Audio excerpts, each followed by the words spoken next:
what do you do with the other kind of cultural products, which is to say, more broadly, I wouldn't say not utilitarian, but more broadly utilitarian ones involved in structuring the self-conception of a society.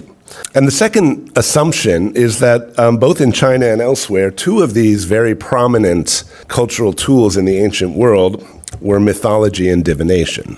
So that we see a lot of evidence of that in both of them in ancient Greece and Rome. We see them in all the Mediterranean societies we know anything about. They have both myths and fortune-telling of one kind or another, and a lot of others too. I'm just focusing on these two, right? You could talk about magic, you could talk about sort of talismanic stuff, you could talk about astrology, things like that, right? All of them are just in a very simple way, various ways coexisting of relating to unseen forces, and unseen in the broadest sense too, meaning not only possible spiritual beings or forces, but also things that are unseen in the present, like the past or the future. Okay, so how to orient oneself, frame human existence, provide clues for optimizing human actions. Again, this might be a very simple-minded way of putting it, and I'm very open to further nuance on that. But what I want to get to, the reason for framing it this way, is that it seems to me interesting that when you get given those two premises, when you reach moments in culture where some cultural technology starts to seem unwieldy or obsolete, or is a newer way of fulfilling its same goals is stumbled upon, you have several alternatives. One of them is just to dump and replace it. So that's kind of like the typewriter case, right? Well, typewriters were good for their time. Now we've got a better way to do it. Nobody bothers with them anymore. But you could also look at the way, say, Plato thinks about myth this way, right? Which is to say, when there's a critique made and say, well, we used to try to understand the world this way, or the Homeric epics, a picture of the mythical world, but we got to change it. We got to reform it, or we got to maybe just throw it out. You might say the Confucians also, to some extent. There's probably a lot of mythological content that is dumped, and I said replaced. And there, what I have in mind is, Plato tries to come up with new myths, right? Says, here's a better myth. I'm going to make one up. How about this one? And I heard this somewhere, maybe, right? And the Confucians do it a little bit. They talk about cultural heroes. They give you origin stories about, the invention of agriculture and writing and whatnot, right? I would put those in the category of what I'm calling myth in the narrative sense. I'll say more about that in a minute. Another thing you can do with that old stuff, maybe this is closer to the typewriter thing, is just ignore them. So you don't mention them anymore. Nobody cares about them. You may have a typewriter sitting in your attic, but you don't have to critique the typewriter. It's just not relevant to what you're doing, right? And I would say that, interestingly, the Confucians, given what is probably the case for the amount of mythology that may have been circulating in the times of the compilation of the early Confucian texts, this was more the Confucian approach to myth. It's out there. It doesn't concern us. It's some kind of Minjian thing, right? That nobody bothers. It's not part of what we're doing at all. We don't need to criticize it. We don't need to adapt it. Interestingly, you don't really see much about divination in Plato, just to continue that kind of or in Aristotle, let's say, right?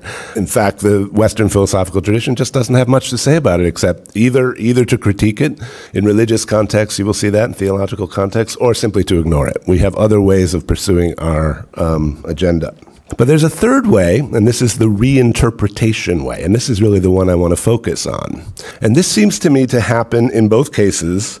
This is the main one I want to talk about, is that the Confucians actually pick up this old, obsolete, kind of embarrassing technology, namely divination, and they reinterpret it.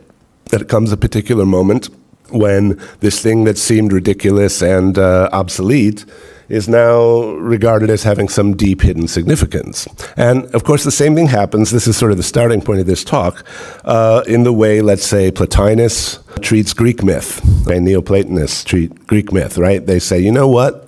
Yeah, those myths contain the deepest truth. Let me tell you about Kronos and Zeus and da-da-da, right? These are all no longer critiqued in the way Plato might have done, but now reinterpreted as actually containing the deepest truths. You could look at the way the Christians handled the Old Testament in a similar way, right? Don't take it literally, but it turns out this is the most important thing in the world, right? It looks terribly offensive or, embarrassing, but we're going to give you the key to interpreting it. So sort of the question here is why, I can't think of another example where it seems that the reinterpretation of mythology in the broad sense is sort of the more commonplace phenomenon. Whereas in the case of early China, for some reason, the choice was made, or it happened to go that way, that divination was the thing that was singled out to be reinterpreted rather than discarded or ignored. So it's trying to think about how that might help us think about the two traditions. Again, this is a rough attempt to sort of sketch out certain characteristics of what I'm calling mythology, and maybe to help single out what exactly I mean by the term. Generally speaking, I mean narratives about the distant past, and sometimes involving predictions or implications for the future, right? There's a story, basically, right? They're ideology focused, meaning they're largely origin stories. So I mentioned we have a few of them in Confucian canonical works, like Origins of Cultural Phenomena, but things like the creation of the world, things like, how did the four seasons begin or something, right? Why is the world the way it is? Why are the human relations, why do we have these castes, or why do we have these genders, or why do we have whatever we've got, right? Where did it come from? Another thing about them is, they address sort of general global features of the world or the culture. Something happened long ago, this set things up in this way, and that's how it is now, for everybody now, right? Generally speaking, right, this is an overall kind of description of how things got to be the way the world is, right? Sometimes you have sort of narrative mythologies about local traditions, right? Why is this well sacred or something like that, right? And well, this guy dropped his eyelashes here, something happened, right? But there too, they seem to be stable once and for all events that determine the nature of this place. So there's a certain once and for all effect in generally speaking about the way the myths are structured, narratives, etiologies. One more thing, prominent role of agency as explanation. So a lot of it is gods or heroes or spirits, right? Somebody was trying to do something and got in some adventure, right? And got into some misadventure, and this thing happened, or they wanted this and they did this, right? So some intentional being, some conscious intentional beings, a spirit or a hero. And that is linked structurally, I think, this is a more complicated point, but to the idea of narrative continuity, storylines, accountability, thematic personae, right? You got to be able to track a person in a story across time, and sort of to understand the story as a story, you have to understand their intentions, right? We can talk about that, but that's my attempt to think about that. But also with that, a focus on purposes as ultimate causes. So there's intentional beings, those intentions, those purposes are what have made the world the way they are, all right? Maybe many gods, maybe spirits, maybe heroes, maybe there are counter purposes, but you want to trace things back to how they got that way. Somebody was doing something. Somebody was doing something. Okay. If we go over and look at divination, again, in a very broad sense, a couple things sort of come to the eye, right? When you go to a fortune teller, so really, I want to think about the ZhouYi in the most basic way, right? As somebody going to get their fortune told. Of course, we know about Jiaguwen, and we know, oracle bone divination. So earliest sort of cultural effect we have, this usually was kings asking a question of diviners, and the questions were situational, right? Something's going on, I want to do something. I have a couple of possible examples. Something like, should I attack the neighboring state? Would the proposed sacrifice please the ancestors? So they'll remove this toothache. That's a real one. Is that a good time and place to go hunting? Things like that, right? There's a thing I want to do right now, and I want to know how this will go, right? What the factors are and how they will affect this project that I'm proposing. So this makes it sort of intrinsically situational or context dependent, practical, presupposing a desired project as the framing of the questioning, local as opposed to global. The global conditions generally irrelevant or unmentioned, and the global framing unnecessary and unaddressed, right? So there's a particular thing right here and now that I in particular care about, want to do, and I want to know how that's going to fit in or what will happen to this project. Ever-changing results, no need for global consistency. So, I can go to the fortune teller today and say, so how's my this boil on my knee going to turn out? And they say, not good. And I go tomorrow and it says, oh, it's good. That's fine. That's what it's supposed to do, right? It's supposed to change every time you go, right? It's very time and place specific. And that means a temporary relationship with the relevant unseen forces, whatever they might be. They may, I think, initially probably were spirits and gods, right? If we look at the oracle bones and tortoise divinations, a way of communicating with these spirits. But the relationship is an interesting one there because it's a temporary relationship with those forces, and the god or the spirit's agenda is secondary in a certain way, right? Because the question isn't really what does this deity or spirit want, full stop. It's what do they want that's relevant to what I want right now, right? So, it could still be a factor. It might be more easy for it to drop out of that consideration, right? Whatever the forces are, it's not the thing that frames and defines the relationship or the outcome of that divination, right? The main thing is the question that one comes with. So, again, here's my question. Assuming prior coexistence of both approaches everywhere, the question is, which ones are chosen for philosophical elaboration, reinterpretation, repurposing in light of new conceptual advances? And it seems to me, maybe uniquely, if someone knows another example, I'd be interested. In the case of it, maybe there's an esoteric tradition in Hermetic stuff or something like that in Europe. I'd be interested to know about that. Maybe the amount of attention and the global significance culturally of the ZhouYi is rather a unique case. For some reason, divination rather than narrative is the thing that's given this attention. Now, here's where I go to those two opposed views of the role.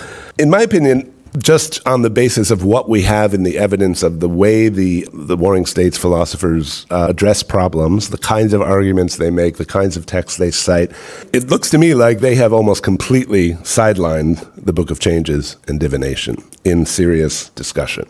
And it's a little bit controversial. There is a school of thought that, as I said, sees this as sort of between the lines.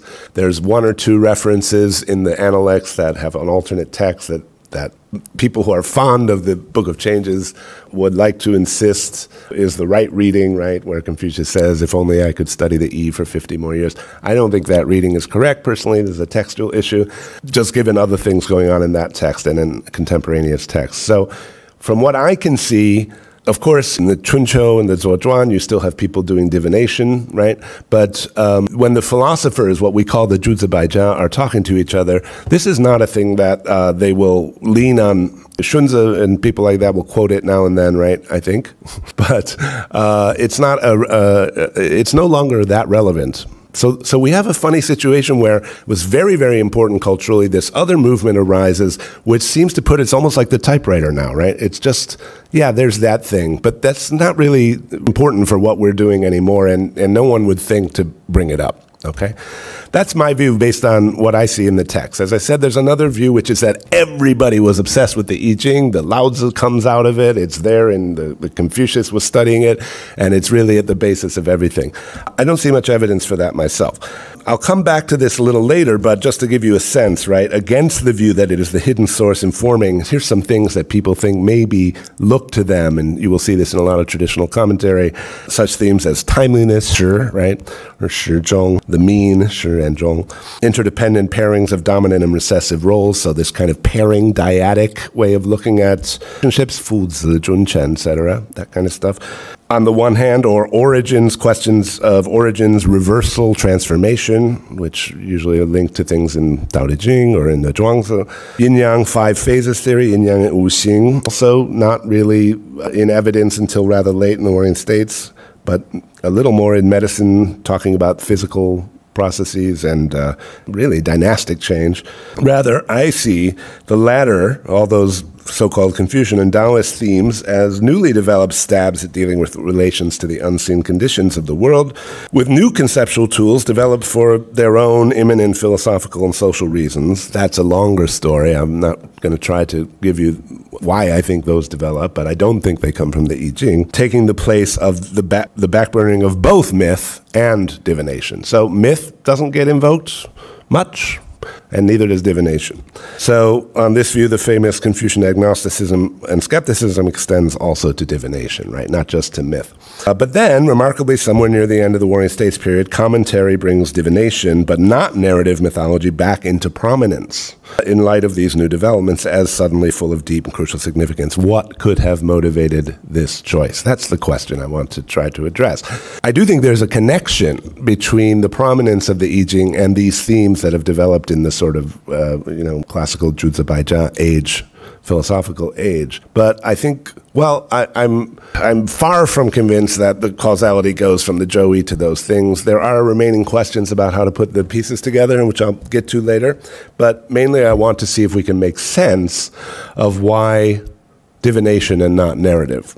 So one thing that comes to mind here, one way at least is useful, I find useful for looking at this situation, is a challenge. And I do look at the commentarial adaptation of the ZhouYi as a Confucian work. I think that's uncontroversial, right? And I would read it so I'm talking about the Shizhuan and the Shuokua, all these the so-called 10 wings to the I Ching, which I would view as a late Warring States or early, maybe Qin or Han work, okay? So the first stab at trying to understand this that I have found useful is to look at a challenge that was being presented. We can see it clearly in the Xunzi already of Confucian writers responding. They're fighting. They're self-consciously responding to other schools, right? Xunzi is probably our best source for this. The Mozi's there, the legalists or proto-legalists are there, and the Taoists, so-called, right? Some mention of Lao Tzu and of Zhuangzi as having some insight and having some important things to say, but needing to be corrected through compensating things on other sides. So Xunzi famously says, right, Zhuangzi understood heaven, but he was blocked when it came to man, or ignorant when it came to man. And Lao Tzu understood retreat, but not advance, things like that, right? So all of that stuff's good, but we need to do something else. I would point also to the Xu, Jing, and Yi. This is an item, the bottom of this slide, when he's talking about the function of the mind. Those are very Taoist-y sounding terms. Xunzi takes them, he accepts their importance, the sort of breakthrough insight there, but he really turns them around, right? He adds to them, supplements them in a way that makes them more sort of Confucian use-friendly, right? And I would say the Zhengming Pian, maybe, as if we look at the way language is treated there in response to things going on in the Mingjia, but also I think more importantly in Zhuangzi. So, and there's another thing here. So this is item 1 on this slide, right? The privileged role, I think the role of the Tao Te Ching as a challenge that had to be responded to. One way you could put this is the privileged role of what will later be called yin. Now, I'm also of the opinion that the yin-yang structure for these things does not precede the Tao Te Ching. It's actually in formation through the Tao Te Ching. There's, one significant usage there. But again, my reading of this is that those things that are kind of read back into the tradition are actually come from a development much later on.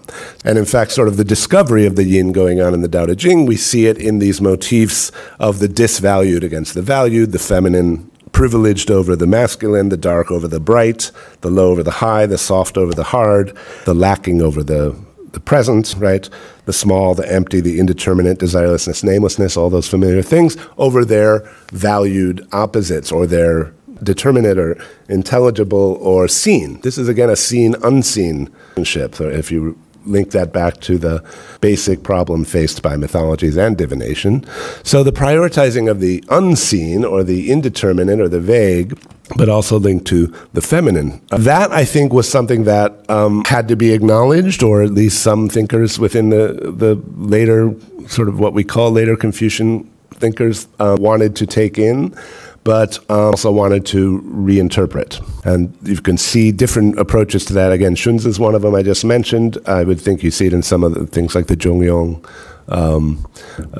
where some of those motifs are taken up and then given a tweak. I'm going to look at the motivation for adopting the I Ching as another piece of that story. Relatedly, a new interest we have in the Tao Te Ching, also in some of the excavated materials, but not much outside of that at that stage, right? Nobody really is trying to theorize the beginnings until this sort of way of regarding it. And this becomes a little more subtle also in the Tao Te Ching and related texts, Tai Sheng Shui, things like that. A related new interest in source, origin, beginnings of things. This is typically the wheelhouse of mythology, as I was saying, etiologies, right? The beginning of things in what they previously were not. So this relates to the item 1 there, the origin, not just the prioritizing of the dark over the light, but the origin of the light in the dark, of the masculine in the feminine, of action in stillness, right? Of being in non-being, or a presence in absence, all that kind of stuff. Those are closely related, and from there you get sort of that temporal dimension of that relationship between those value extremes to the third item, radical instability, change, reversal. In other words, origins of things from their ostensible opposites introduces us to this theme of reversal, which will be so important. So there's a kind of imminent way you can see that developing in the Tao Te Ching and related text approach. If we push that the next step, at least as I read it, into the next sort of phases of Taoist thinking, to the Zhuangzi, this becomes a problem for certain people because we start to point to a very radical kind of reversibility, instability, leading to an impossibility of determinate knowledge, and especially, moral knowledge. Right and wrong, shi and fei, have become problematized in a newly troubling way for a lot of thinkers. You can see this again in Xunzi. And hence, 5, an allegedly corrosive kind of relativism. So I think there was a reason all these things were linked together and regarded as a challenge that had to be met. And we have various approaches, right? And I want to put the I Ching story into that context, which means an opportunity in all these cases to both incorporate. There are some that would just like deny them, right? You could say, but you could even look at the way the legalists use the Tao Te Ching, depending on what you think, how distant you think that is from other usages of it, as another thing like this, right? How do we bring this in, even strenuously advocate it, but also turn it to a purpose? Even in that case, the corrosive moral relativism can be put to good use, right, as a political factor. Okay, so how do we incorporate and neutralize, repurpose these motifs? So the first point, yin-yang, the development of yin-yang I'd like to look at as actually part of a pushback to the privileging of the avant la lettre yin in the Tao Te Ching, okay, which is to say something discovered there that could both adopt and accept the importance of those reversals, of change, of the back and forth relationship from light to dark, or from dark to light, from still to moving, and so on, but without the downgrading of the, what will be called the yang elements, to the point that would lead to this corrosive moral relativism. So let's go back to the structure of divination as a kind of proto-yin-yang structure. And again, I'm not claiming that it led to the development of yin-yang directly. I'm saying it was sort of opportunistically discovered to have the margin of opportunity to be used this way as part of this other polemical problem, okay? Right? Why would it, though? The question was, why choose this rather than mythology? Because the mythology is usually the way you fight corrosive moral relativism, right? You say, no, someone created the world and made this good and this bad, or someone created our society and decided how things are, or whatever, right? They didn't go that way. They went a different way. So now I want to just go back and look at the very structure of divination, right? Again, the question is not what is so and what is good in general, but given that I have this project, what will happen to it? How can I best achieve it? I would describe this as kind of a question about the relation of project to context, which is to say, I've got something I want to do, get rid of my toothache, go hunting, attack these guys, and I want to know how the world's going to respond. I want to know if the world's going to pick up my project, go along with it, join in, rally around it, or going to push back against it, right, and thwart it. So I have to have this relationship set up between these two. It's focused, of course, above all on my desires or my project, right, or it's given its shape by that. Yin, now, as it was, you could say, in the Tao Te Ching, as context, the background to a coherent, light, valued, emergent thing. But now the explicit reference to the desired thing, right, comes back with a focus on the structure of divination. And what we get as a response to that is a yes or a no, an auspicious or an inauspicious, initially, a sort of go ahead and do it, or a stop, wait kind of answer. This is what I'm saying is really the kind of proto-yin-yang structure, those two elements, right? A yes versus a no, and a kind of project versus a context. Yes, meaning the world will respond by facilitating, furthering, joining in, continuing the proposed trajectory. No, meaning the world will resist it or be so unresponsive to it that the project will fail to grow. And there's an important word, how to think about growth. Project, flourishing, proceeding, picking up nutrition and elements and growing. Will continue or will die. So here we have change starting to be in the context of a project requiring a context, reinterpreted as growth. It's there in the Taoist approach in a way, but here we have that project context relation as sort of a prototype for growth. I'll just read this because I see my time is getting a little short. The proposed project wants to grow, that is, it wants to expand from a thought of a possible action to a series of actual events and effects in the broader world, broader sphere of the world. It wants other elements to rally around it, to join in with its project, to provide it with resources and energies for expanding its range of application. This way of thinking about, I'm going to go hunting, is world going to give me stuff to make hunting keep going, continue, expand, quote unquote, seed, right? Or is world going to say no animals here or another hunter in the way or something, or bad weather, something like that, right? I have some remarks here. This is kind of irrelevant, but you might, the philosophically inclined might want to note this. This transformation from possible to actual need not be conceived here as a modal change, possible, actual in the sense of the categories of Greek metaphysics, but instead merely as an expansion of range of application, from inner to outer, from hidden to seen, from constrained to expansive, from isolated to shared. The changes the project undergoes, this is all ways of addressing that radical change problem in terms of a notion of growth or development. The changes the project undergoes in each stage of the process may be huge, but that is because the range of its relationships is changing hugely. Given that its characteristics are always context dependent, as the very question formation of the terms are, reliant on its specific relationships, it is natural that the expansion into subsequent contexts will also change its characteristics, sometimes quite radically. Okay, so rather than sort of reaching for potential versus actual when we think about the fulfillment of a project, suggesting maybe we have some model more like this. Really, at every step, it is fully actual rather than mere potential, but it is an actual that is context dependent and therefore constantly transforming. So another step here, we're talking about growth, and we're talking about project context as a metaphor for that, and divination as a model for that.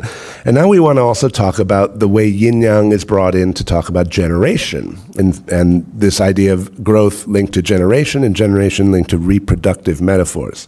The question of continuation and growth of the project against an initially qualitatively contrasting context, so dark to light, right? That was the old Tao Te Ching model, but that's also the I want to go hunting model that's now brought in onto that, remains central. But now it is supplemented with an interest in origins from a qualitative contrasting context. So these two dimensions, it's a little confusing, but I think you see it clearly in the Tao Te Ching, right? You have two different kinds of relationships to the not this, right? One is, there's light, and it is valued over, it is prioritized over, rooted in, right, the dark or whatever those yin categories are. But there's also the beginnings of things, right, where things begin. They begin in what they are not, whatever it is they're identified. The name begins in the nameless, the being begins in the non-being. So it's not, that's a little bit of a different picture, right, from the divination picture, which is, I don't really care about the origin. I'm not even asking about why I want to go hunting or why the world is how it is. I'm just asking, are they gonna have a love connection here? My wanting to go hunting and the world accepting my hunting, right? But now this is related also to problems of generation. The questions about origin that arise in this will focus not on the origin of the world, but the origin of situations that come and go, of which an origin is observed and is relevant to someone doing fortune telling. It's not just sheng, it's what will later be called sheng. So this is from the Shi Tzu Zhuan of the ZhouYi, right? Generation and regeneration, not once and for all generation. In the way this is framed for yin-yang purposes, there's a marginalization of the mineral world, I think, due to its relative stability. You don't see the mountains come into existence, so nobody really worries about that factor in I'm going hunting over in that area, right? But you have a question about how things presently come to be. Priority, therefore, of vegetable and animal growth, because we continually see them coming into being, getting born. Right? Plants grow, plants sprout, plants grow, animals are born. And those two dimensions, animal growth and birth and growth, and vegetable birth and growth, are sort of the matrix that we now further stream this yin-yang image through, right? On the one hand, we have seeds in soil for vegetable growth, and especially sky and earth, right? And light and dark, as the sky side has this process of generation of the seen from unseen, this temporal diurnal process. Also hot and cold, but I'm focusing on the seen-unseen relationship. You have days emerging from nights. They have to be coordinated in measured alternation in a certain way. There's a relationship between them that we need for the generation of plants. And we need a relation between heaven and earth, between sky and soil, for that to happen. And with animals, we have sex. And of course, these are the sort of light-dark, male-female kind of motifs within yin-yang. They're sort of, if you don't put it through this question about generating plants and generating animals, it can be hard to see what light and dark, male and female, like what, those are two completely incommensurate sorts of metaphors. But I think they both circle around this question of growth that we're getting into as we push back into the divination problem. Why? Because both of these are easily assimilable to the project context model of divination. The project, or actual thought in my head, wants to grow as a seed wants to grow. It asks if the soil of the world will thwart its impulse or nourish it, encourage it, join with it, further it. You know, you have these images of yin and yang, or chen and kun, as shi and chang, beginning something and completing it, right? Like conception and pregnancy and birth, right? Or like seed and growth and harvest, right? That sort of a picture. A seed is an incipient project. The soil is its context. Sexual reproduction, now also conceived in this way, against the privileging of the stillness and emptiness of the womb, or female in the Tao Te Ching, as the true source of generation. So the void of the womb, the nameless, the mysterious female, in chapter 5, the gate of the mysterious female, the vagina. It now begins with the jian, vigorous, filling presence of, quote, male activity, therefore continued and completed by the womb. So there's kind of a, you could say, an Empire Strikes Back thing going on here in the yin-yang, if you look at it from the point of view of the Taoist, right? Just in the way yin is now reconnected, and it's maybe arguably subordinated, but at least, you know, deprived of the kind of absolute dominance it's given in the Tao Te Ching in the yin-yang system. Both of these types of reproduction or generation require a conjunction of multiple factors with no apparent single intentionality to control them. And this sort of, I'm trying to connect back to the point about mythology as focusing on purposes, intentions, agency, and things like that, right? These are a little bit off agency. Sexual reproduction is, right? It doesn't really work through making consciously of something, and growth too, right? As we often see, you know, you can think of Mengzi 2A2, right? When he's talking about pulling up the sprouts, right? You don't really grow things by just making them grow. You have to let them grow. So there's a kind of diversion off of direct intentionality and control in both of those forms of generation, which I think is important. And so we're now starting to get around to the factors that are cohering into this idea of yin and yang. A little bit on, I'm not that far from done, don't worry, the evolution of the hexagram. If we start with a divination as a kind of yes-no thing, right, and you could have a broken or an unbroken line, an emptiness or a fullness.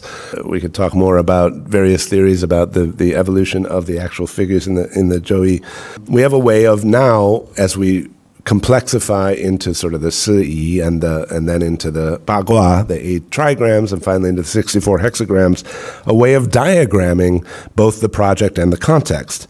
But this is an expansive motif. Every project context is the project within a larger context. In other words, you have this internesting structure. So there's, you know, a thing in its context, and that totality is then the thing in another context, right? They have that kind of expansive picture. And there's a way in which these old fortune-telling diagrams can rather smoothly be used to rethink that, I think, because we have these sort of synchronic and diachronic structures already in it as just a straight-up fortune-telling book, right? It's not just, you know, as a project context thing, it's going to have a focus on a progression. I'm here, I want to do this thing, I want to know the outcome. So there's that kind of a progression, right? A kind of mini perspective, potential or possible narrative that is going to want to see prior and subsequent sort of states, but they fade very quickly into incoherence, right? That is to say, it's not relevant, as I said, to get a structure that is stable for the entirety, because the way the question is framed is entirely dependent on what I'm trying to do right now. So we get multiple possible transitions of each of these synchronic but mainly diachronic structures of projects and contexts to other situations. And you can think about the I Ching, for those of you who have spent some time with it, you know, the way we work through inverted hexagrams, reversed hexagrams, where the yin and the yang reverse valences, the changing hexagrams, right, where we will suddenly jump to another one that has a special relationship, this time because of an instability in one or another line or piece in the structure. And then the Shugua, where you have the sequence of the 64, and it's very interesting, right? In the sort of mythology that you do have around the I Ching, what do sages need to do? They need to put these in the right sequence, right? This is what Wenwang did, and this is, you know, they're all there already. But what really matters is how to put them together, right? And, you know, you can get that wrong, but you need a sage to really know what order to put them in. However, the order you put them in gives you a structure, but that is not what the sequence of reading is going to be in a given situation when you're doing a divination. You're going to start from whatever gua you get, and that's going to jump up to some other things. Another interesting thing you end up there with is a finite number of these 64 permutations in a closed system, but at the same time a kind of maximalized internal combinations and connections among them. So it's not literally infinite, but it is sort of effectively beyond anything you can sort of see from any one place how these things will connect. It's closed, but it's intricately internested enough that it is effectively unending. And this is important because the Taoist sort of be sure, this, that, sure, fei kind of problem is really unclosed, okay? They're literally unclosed. There's no way to close it, right? Any attempt to close it will just be another positing that will be negated. So something very actually subtle has been done to address that here.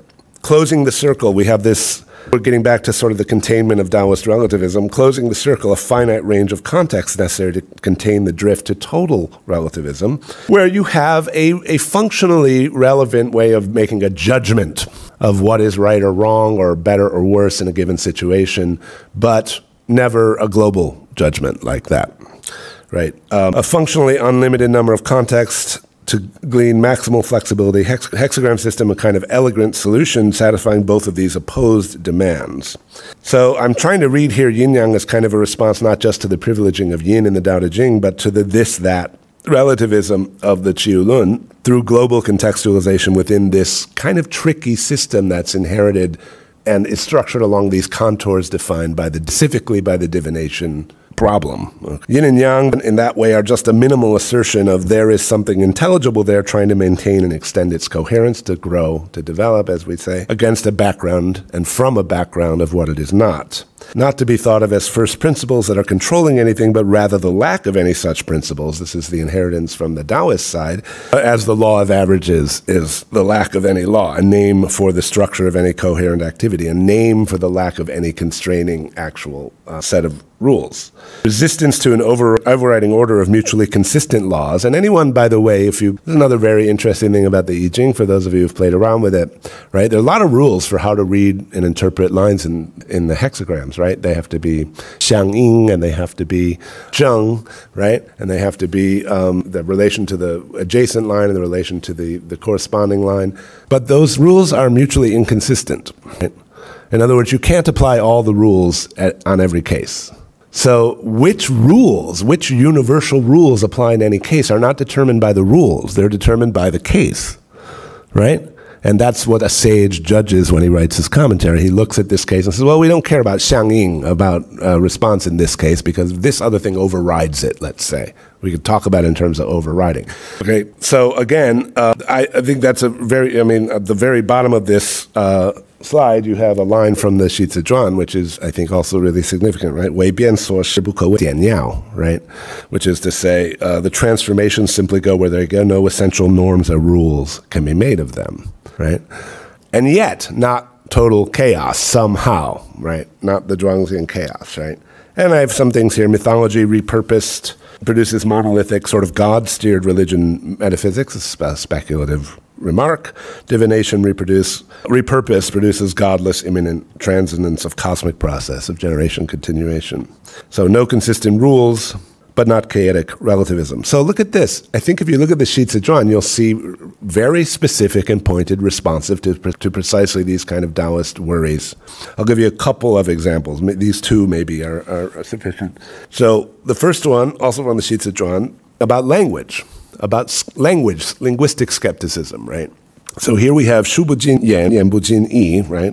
I have a translation. Writing does not fully express words, language does not fully express meanings or intent, right? So then, is the sage's meaning impossible to see? You can link this to things in the Zhuangzi about the wheelwright and things like that, right? Whatever's left in books is just dregs. You can't really see what the sage intends. That point is accepted and repurposed, you might say. They don't contest that point, right? Language doesn't get the sage's meaning. Does that mean we can't express the sage's meaning? No, because we've got something else, something better. You know what it is? Hexagrams, right? So, and then Confucius says the sages established images to fully express meaning, set up hexagrams to fully plumb what is true and false, attached commas to fully realize their words, transformed and interconnected them to fully realize what is profitable, and then the best one, right? 古之无以尽神. So, drummed and danced with them to fully realize the numinous, the spiritual, Shen. That's playing with the hexagrams, reconnecting them, reconfiguring, messing around with them, okay? That's how you can get the meaning of the sage. What did the sage do? First of all, he added some comments. We've got those. They're traditional. They're canonical. And so you want to see what the sage meant. Don't read, a discourse. Certainly don't read a narrative myth. Play around with the hexagrams and what the sages said and which rules they had apply in each particular case and which rules they ignored in each particular case, things like that. So a kind of middle alternative to both speech and silence, right? Through hexagrams, the images, and then the commentaries on those images and structures. And then I think maybe even more crucial and really, I think, incredible, profound sort of subtle point is here made, which I read as sort of a direct response to something like Tao Te Ching chapter 5, Tian Di Bu Ren. Heaven and earth are not humane. They treat all things as straw dogs, right? The sage is not humane. He treats all the people as straw dogs. That's Tao Te Ching. Here in the sheets of Zhuan, you have this. Yi Yin Yang Zhi Wei Dao. Everyone knows, maybe a lot of you know it.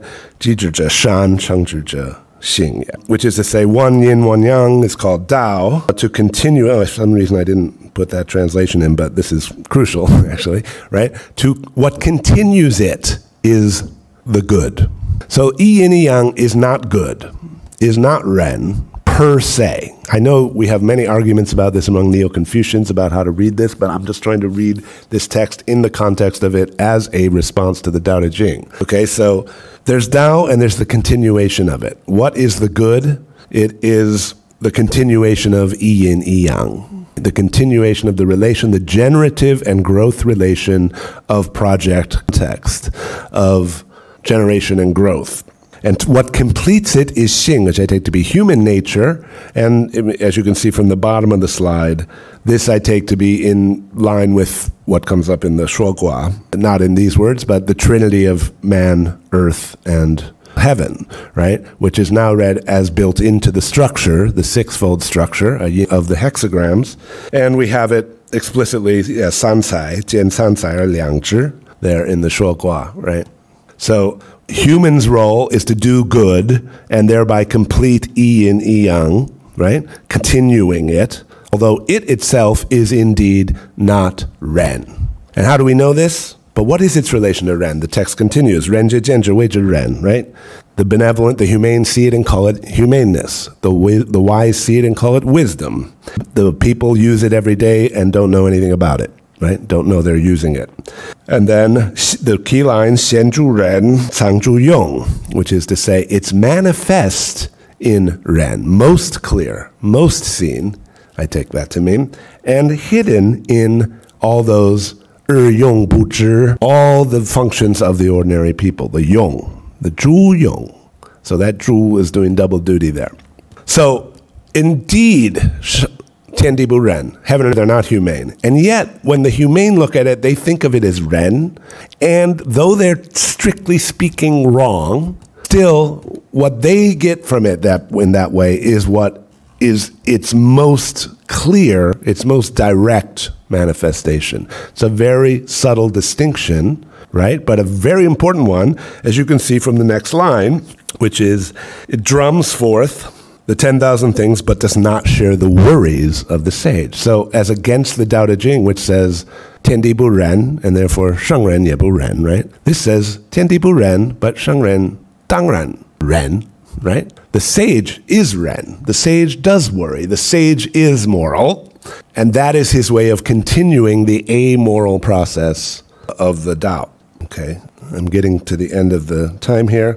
I just have 2 more slides, so let me just quickly whip through this. I said I was going to come back to the supposed either Confucian elements that were influenced by the I Ching in one reading, but which could also be viewed as sort of rediscovered in the wake of this development. So these are there, definitely there in the Lunyun, in the Mengzi, these ideas of timeliness and contextualism. I guess I won't go through them. Many of you know all these things. And growth metaphors as cultivation metaphors, process metaphors, things about hierarchical structures and pairings and so on, right?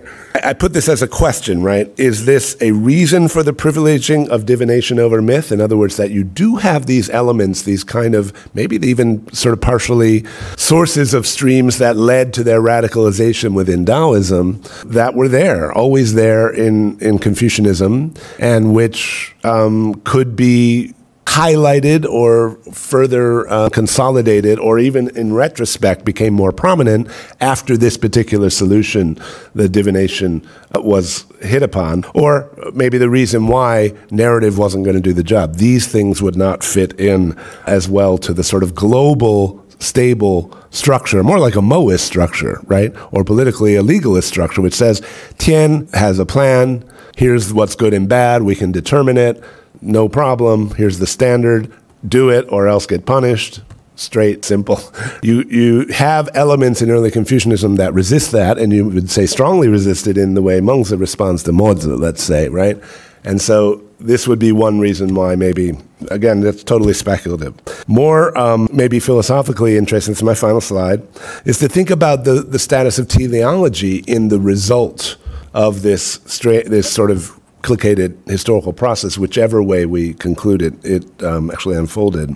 So going back to the beginning there, you know, this system, the divination, and then the sort of philosophicized divination system and metaphysic that evolves out of it, and many different ones do, but they have certain things in common. System starts with this structure that presupposes that we come to it with purposes already in hand, and is meaningful only on that premise. It does not generate or prescribe these purposes. It doesn't really even ask where they come from, right? It just sort of assumes if you're coming to the oracle, you must want something. You see this sort of motif in a lot of places, right? This is like Mengzi ke yu zhi wei shan, what is desirable is the good, or Shunzi saying, you know, being alive is having desires, right? There's you can't question further back than that.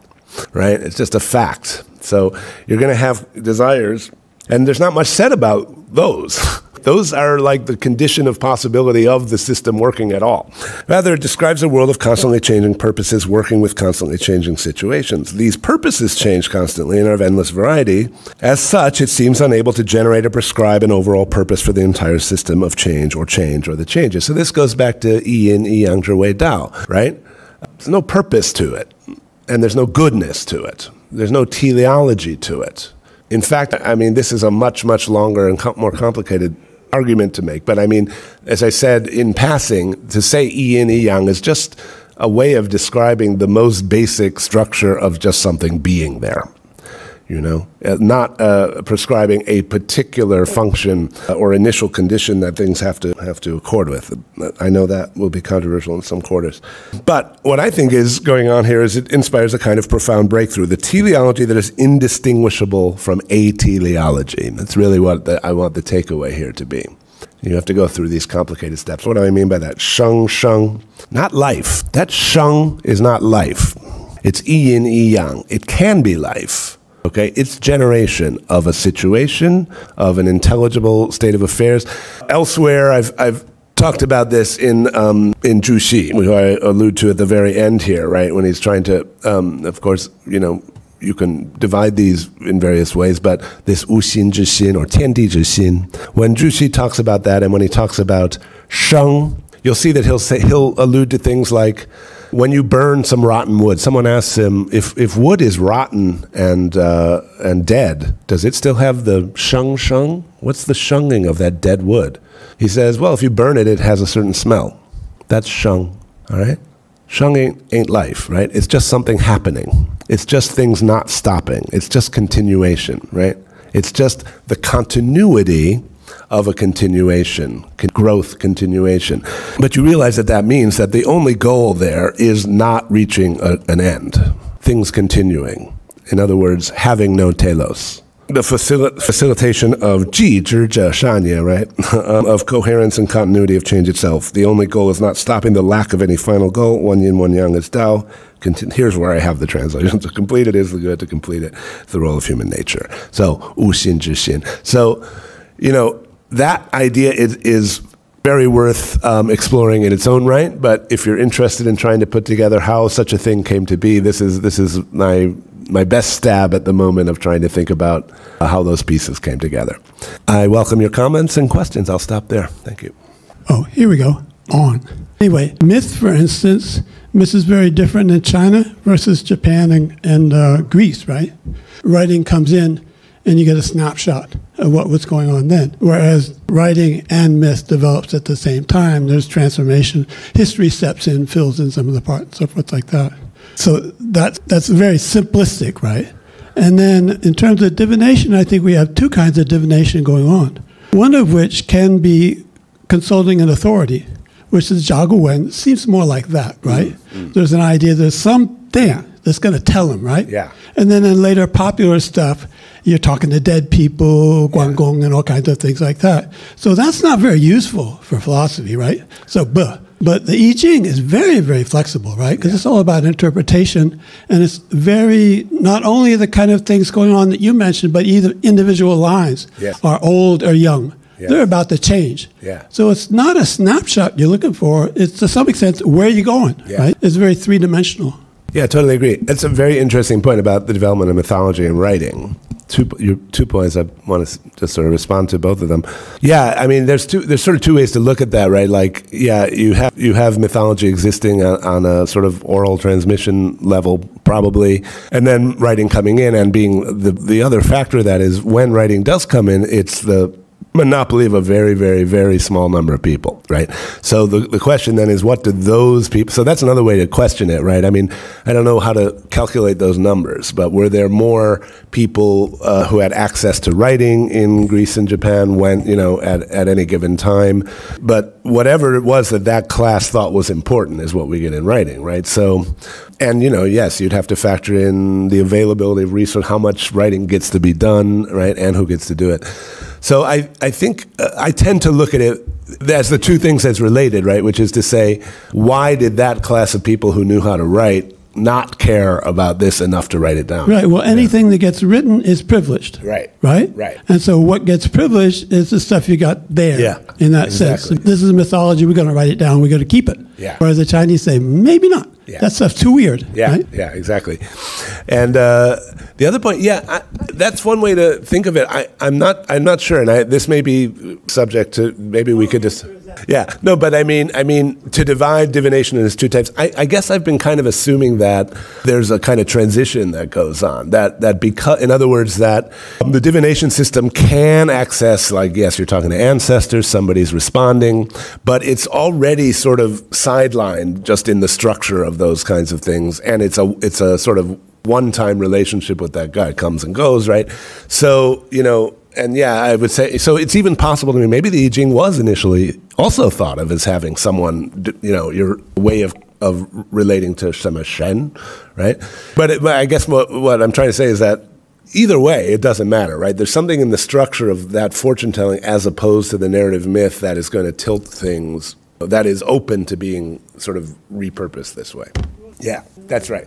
Gong doesn't give you a system. That's right, yeah. that's true. Yeah. Thanks. Other thoughts? Thank you. So I didn't have time to formulate the question. So you pointed out this issue of Taoist relativism and how to contain it. And the thing that hexagrams do, it's about 64 permutations, it contains it. I was wondering whether you came across any discussions on limitations or in terms of like countability of yan, speech, words, right?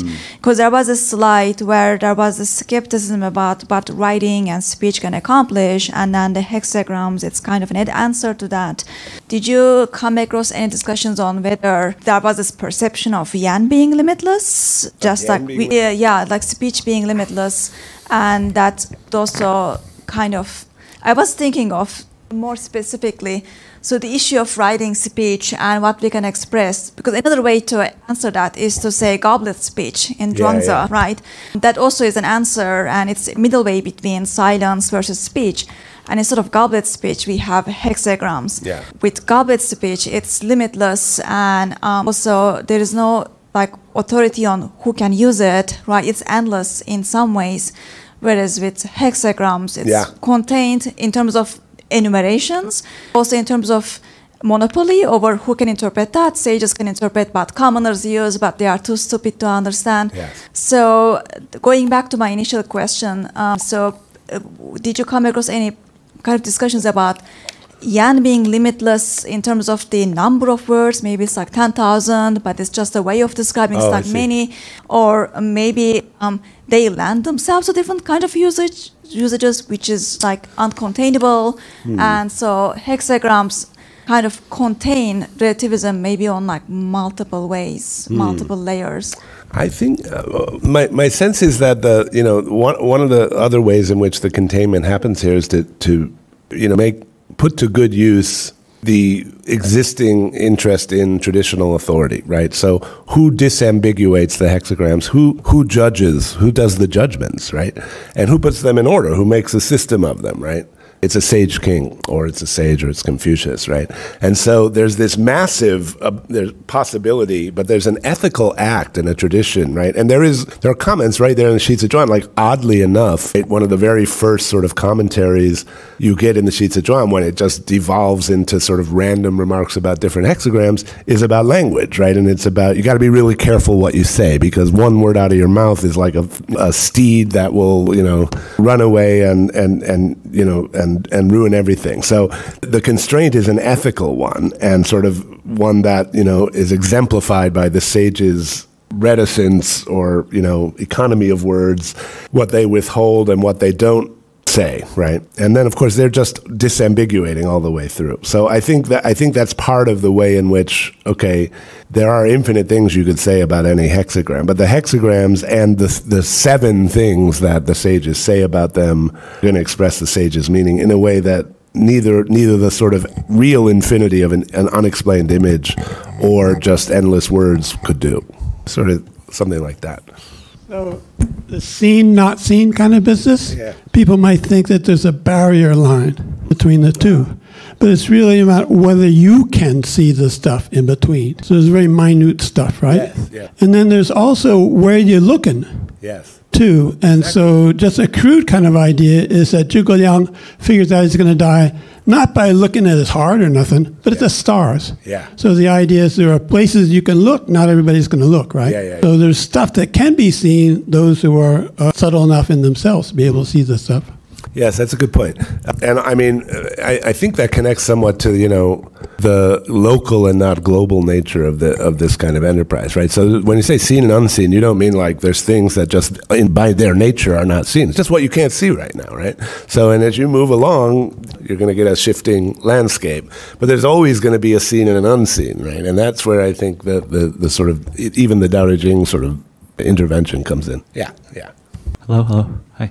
So the word that you translated as good is shan, right? Yeah. Could that be like the same sense as like shang shan ruo shui, like in the a kind of like adaptability rather than like a moral good, because it's paralleled with nature, right? Well, right. Well, I think it's parallel to nature probably is a hearkening back to kind of Mengzi, Jing and Shan put together, and then of course linked right there to Ren and Zhi in the next line, which are also amongst the, the bookends of the Mencian virtues, right? So I tend to think it's meant in the moral sense, and therefore, I mean, you could say skillful, right? But I actually think that context suggests that it is directly addressing the question of the Ren or not Ren of Tao, right? And so, it's just sort of context dependent. I ask this question from true ignorance. I'm not a sinologist, but on my amateur understanding of history, Chinese history at this period, one of the premises, if I understand it correctly, that doesn't fit with what I know is that perhaps this is an oversimplification, but it sounds like you were saying there is a tendency to eschew mythology in the late Warring States period in favor of divination. But on my understanding, isn't it during the 5th and 4th centuries BC that the ZhouYi is being compiled, and that Confucians are taking the Chunqiu as being a canonical text, and Mencius is also interested in origins and what would be sort of at the border of mythology and history? Isn't this central to Confucianism? Well, I mean, in the broad sense, as I said, there's stories about how nature came to be. Pretty much none, right? Very few, right? You get a few trickling in around that time, maybe, but doesn't seem to be the interest. So in that case, trying to sort of pump up the importance of it, because it's saying, they thought about these hexagrams and they got these ideas, but these are kind of pushed back. So, and I mean, the mythology in the Hmong's, I mean, if you're going to say the mythology of Yao and Shun, right, the Sage Kings, yeah, that's a story about a state of the world in the past, for sure, right? But it's not really even about the origins of the rituals. I mean, they're as sort of a single source thing. They're looking around, they're looking at various patterns, and they sort of get focused in one point, and somebody else adds more in the next generation, and so on and so forth, right? So, there's obviously big interest in the past, but it's not really an interest in sort of a sharp beginning before which there was nothing. There's sort of these gradual continuities that.